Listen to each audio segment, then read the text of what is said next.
Hello and welcome back to the ABCA here in beautiful Dallas, Texas 2024, brought to you by our great sponsor, Aeroform Athletics. I'm joined here today by head coach of the Tabor Blue Jays, Mark Standiford. Coach, first of all, it's an honor to interview a long-tenured and successful coach like yourself. Thank you for taking time out of your week to join us, and let's go ahead and get right into it. In 2024, what can we expect from the Tabor Blue Jays? Once again, another perennial power in the NAIA. Well, we're fortunate. We have a lot of guys coming back. I think we lost 2 off our starting lineup last year, so we have 8 guys returning, which, again, I think 7 of them made some type of all-conference. So that bodes well for us there, and I'm very excited about our transfer class. I think it's one of the best classes we've had.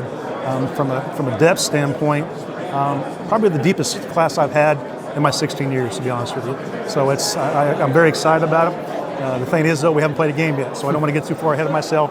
But on paper, we look very good, but we're going to get tested early, especially in our non-conference. Yeah, absolutely. And to touch on non-conference play just a little bit, obviously everyone knows about the KCAC, and obviously you know more than yourself. What are some matchups you guys are looking forward to, both in non-conference play and in conference play, and with those newcomers and obviously returners coming back? Sure. We start off, we head down to Shreveport. We play Shreveport and Reinhardt, which, again, both teams are outstanding and both teams are ranked. So that will be a true test. Then we go to Wayland for a 4-game set.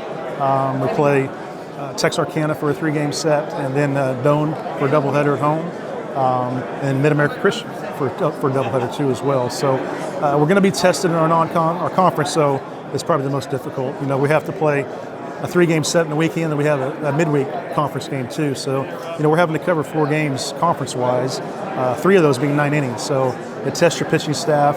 It's a grind throughout the year, and you know, with the teams like Oklahoma Wesleyan and K-Dub and McPherson and the rest. I mean, we go very deep in our conference.